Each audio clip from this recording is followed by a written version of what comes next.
অনেকদিন হলো চিন্তা ছিল যে আসলে আমাদের একটু ডিফারেন্ট টাইপের গল্প করা উচিত। সো একটা প্রোডাকশন হাউস ক্যালকাটায় আমি যাদেরকে খুব ফলো করি, উইন্ডোজ মিডিয়া প্রোডাকশনস।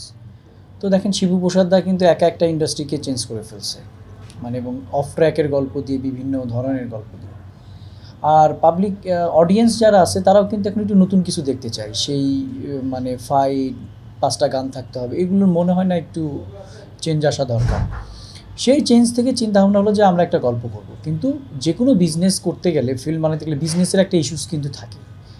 বিজনেসটা কী হবে, নতুন আর্টিস্ট হলে তাদের ব্যাপারটা কী হবে, আমি তাদেরকে কীভাবে হ্যান্ডেলিং করব, ওই যে ব্যাপারটা থাকে। সেখান থেকে কিন্তু একটা জিনিস হলো, সেটা হচ্ছে যে আমরা টার্গেট করলাম যে আমরা এমন একটা গল্প নিব যেখানে মোটামুটি আমি অনেক বড় বাজেটে যাব না, কিন্তু আমার গল্পটা একটা বড় হিরো থাকবে। আমাদের গল্পটা হচ্ছে যে অনেকেই পোস্টার দেখে আমাকে প্রশ্ন করেছেন যে এটা অসম প্রেমের গল্প কিনা। তো আমি একটা কথা বলতে চাই, প্রেম কখনো অসম হয় না। অসম হলে সেটা প্রেম না, যখন সমতা আসে তখনই প্রেমের ব্যাপারটা আসে। সেকেন্ড থিংস হচ্ছে, এটা কিন্তু প্রেমের গল্প না, এটা হচ্ছে একটা বাবার একাকিত্বের গল্প, একটা বাবার বসন্ত হারিয়ে যাবার গল্প। তো সেই জায়গা থেকে আমরা বলবো যে আমাদের, দেখেন আপনি যেদিন ফাদার হয়েছেন সেদিন থেকে, বাবা মা যেই হই আমরা, সেদিন থেকে কিন্তু আপনাকে লাইফে স্যাক্রিফাইস করতে শুরু করেছি। যেদিন বাচ্চাটা হয়েছে ওই দিন বাবা ঘুমাতে পারেনি, মা ঘুমাইতে পারেনি, এই যে শুরু হলো, বাবা মা কিন্তু তাদের সন্তানদের স্টাবলিশড হওয়া পর্যন্ত, মানে বিয়ে শাদির ব্যাপার, তাদেরকে ভালো একটা জায়গায় পাঠিয়ে মানে পৌঁছে দেওয়ার ব্যাপার, এই পর্যন্তই কিন্তু বাবা মা স্ট্রাগলিং করে এবং স্যাক্রিফাইস করে। তাহলে বাবা মার লাইফের যে বসন্তগুলো হারায় গেলো, সেই বসন্তগুলো কখন আসবে? যখন আপনি স্টাবলিশড হয়ে যাবেন, বাবার অফুরন্ত সময়। কিন্তু আমাদের সমাজ ব্যবস্থায় দেখবেন টোটালি উল্টা ব্যাপার আছে।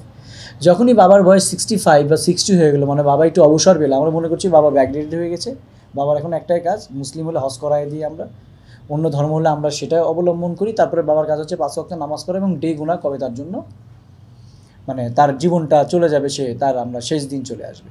আসলে তো এটা হওয়া উচিত না। তার লাইফের যে বসন্তগুলো সে স্যাক্রিফাইস করে, সেই বসন্তগুলো দরকার আছে।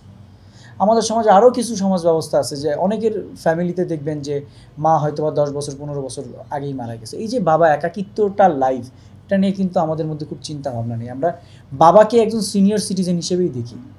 সো আমরা কখনোই কিন্তু খেয়াল করি না যেই লোকটার লাইফে কী কী দরকার আছে।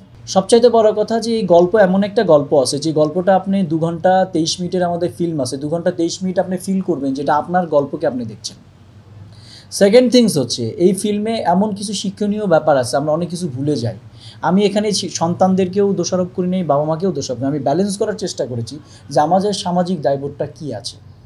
ফিল্ম, মিডিয়া, বিনোদন হতে পারে মানুষের জীবন বদলানোর, শিক্ষানোর সবচাইতে বড় জিনিস, সেটা এই ফিল্মের দ্বারা হতে পারে। সো আমি মনে করব নতুন কিছু দেখার আছে। ভিডিও, ফটোগ্রাফি খুব সুন্দর, 2টো গান আছে, মিলন হবে কতদিনের আমরা নিউ ভার্সন করেছি।